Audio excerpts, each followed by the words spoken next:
Hey guys, this is Alex here, and I want to tell you guys about 5 decks that I myself am in the process of building and playing. You know, not for just tournaments, not for owning your friends at locals, but just decks you build because they interest you.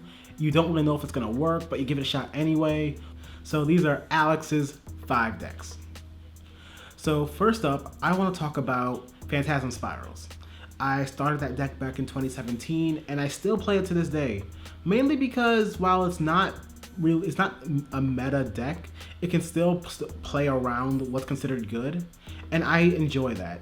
I picked up the deck because I wanted my own dragon deck. Like, I know it's not actually a dragon monster, but I always felt like everybody had their own dragon themed deck, and I was like, I want Phantasm Spirals Dragon to be mine for me. And so I built it. I think the deck's really cool because it has a really interesting strategy around normal monsters and a bunch of in-house traps and equip spells. Like, those are 2 types of cards that you don't really expect to see much play, but they do it really well by having fast traps to activate in the hand and equip spells that really enhance the deck's offensive ability. So that's really the reason I still play it, because that balance of attack and defense from a unique looking deck, you can't beat that. So the second deck that I want to talk about are Noble Knights. I'm sure you all saw this coming. I've always been a Noble Knights fan. I've had this deck since they first came out, back when it really wasn't a deck yet. But the first thing I did like was the art. I really liked Autorgus' art because I recognized the artist from online. I was like, oh, that must be one of his. And so I picked it up and was like, okay, I'm gonna make sure I keep up with this. I mean, it wasn't until Medrock came out that Noble Knights could even play. And even then, they didn't play all that well. They did do one thing good though. They had a powerful boss monster that was hard to get rid of. That was their claim to fame. That was the one thing they could do. Problem was, people were beating that. It was a one-trick pony kind of deck. And once they've lost their Xyz monster, they were kind of over. Good news though, as you guys know, there's been actually 2 more rounds of Noble Knight support since then. Actually 3, though honestly some of it's not even important anymore. It's just the last 2 sets of support were really great for the Noble Knights. I really enjoyed having access to their own designated hand trap now that's really strong as long as you've got your Noble Arms on field. They've got a lot more field. They can actually spam the field a lot better now, thanks to things like Evane. I actually like to use Noble Knight Brothers still too. That's a very strong card in that deck. And what you've got now is a Noble Knight deck that can still make a powerful boss monster, but it's got some defense behind it as well, with the hand traps, with the other Xyz monsters. You can't forget those are in there too. And when you put all that together in one deck, you've got a really versatile deck that can handle a lot of strategies. So deck number 3 that I built and I'm playing are For Hires. That's actually a really unique deck to me. I'm pretty sure it's pretty unique to you guys too, for pretty obvious reasons. I liked For Hires on the outset because when I saw them first come out, that was new. This is a deck of basically animal creatures that, I guess they're anthropomorphic animals.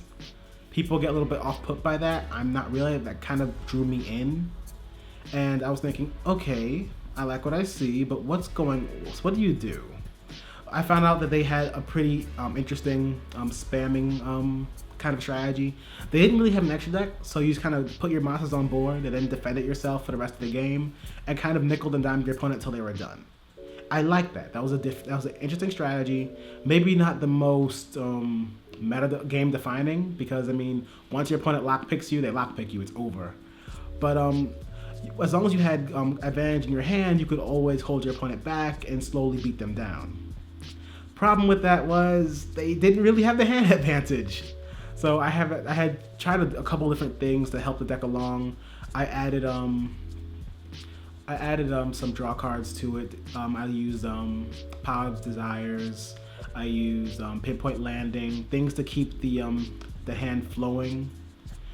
And it wasn't perfect, but thanks to a bit of new support they got in Falgo Justice for Hire, they now have a whole new way of gaining advantage, and it's a lot of it. So I feel like with the addition of that new Link monster, there's a lot going on with that deck. Is it like the best deck ever? No. Is it better than Noble Knights? No. Noble Knights will beat that any day. That's all I'm saying. But it's a good deck, and I like to play it. All right, deck number 4. That's Dracos. So you guys probably have heard of True Dracos. You've heard of Six Samurai. Maybe not so much Dracos. It was a contender for a while this year. People did play it. What was cool about it was that it took advantage of the new Six Samurai support, the Secret Six Samurai, in a way that Six Samurai themselves simply couldn't. Because to be objective about it, Secret Six Sams weren't that good. They were a very slow strategy that didn't really gain you much, especially in a deck that just wanted to make Xian and sit on that. Like, Secret Six Samurais didn't really add much to the table.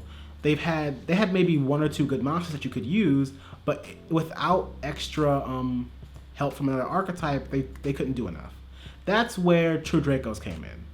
I realized that with Diagram, I could really make use of the Secret Six Samurai in the grave. I could pop my level 1 Secret Six Samurai in the hand and get it in the grave so that it gets its on-pop effect, and it also gets its graveyard effect is ready to protect my monsters. That resulted in a really quick strategy that allowed me to bring out Mariamnes, bring out all Calamities, bring out a Xian, set up my grave, and I've got a really, really defensive board by the end of my first turn. And that, you really can't pay for that. I mean, that's why I even took it to a YCS and did marginally well. I'm not the best player, but I actually managed to play well with the deck, and I really enjoyed playing it as well. So I think, like, out of all my decks, that's a deck you guys might want to try yourselves. Dracos is a really cool deck, and I think you guys will really enjoy it. And deck number 5. So this is the last one, the final one, and probably the most underwhelming one. Sorry guys, but my 5th deck is Neftis. You've probably heard some things about that deck, but if you don't know anything about it, the most important thing about that deck to me is that it's a deck of dark-skinned women. Wait for it. Okay, now your outrage is done. But there's a really important reason why I think that's a major factor of a deck. Where else do you see that? Like, this is representation on a level I'd never seen before from Yu-Gi-Oh! Besides maybe Amazonas. I liked seeing that they made an archetype around these female spellcasters who look a little dark, could be Egyptian, maybe not, who knows. But I feel like that's a little bit of representation that you just don't get, especially when the game is mostly anime characters these days. Other than that, it was my first ritual deck. I've never played one before. I've only heard good and bad things about them. You know, I've heard the Necros and I've heard the Shinobirds. So I've heard good and bad things about ritual decks, and I've always wanted to try one myself. I would have played Vendreds if I had a chance, but someone else got their hands on that. But so this was my first ritual deck, and I did like it. I did note that having only a single ritual spell is a little limiting, but with all the really broken search power that ritual decks tend to get, you can really mitigate that. Of course, it's still a ritual deck. It's limited by the fact that you are losing a lot of advantage to make one monster every time you play a ritual spell. So I found that was a big limit in my gameplay with it. I also found that, well, their effects aren't that great and they're slow. The strategy itself is slow, so you want to last a couple turns before you win, but the deck also has almost no defense, so getting past the first turn without being OTK'd is already a big challenge. But it's a challenge I've learned to like. I feel like Neftis will maybe not even be tier 2, but it could at least like steal around off things, and it does it in a good fashion. You can enjoy when you play the deck well. And guys, that was my 5 decks. I want to know what your 5 fun decks are, or if you have only fun decks, like what do you guys play? What are those decks to you? That's all I've got for you today, guys. Signing off. Team APS out.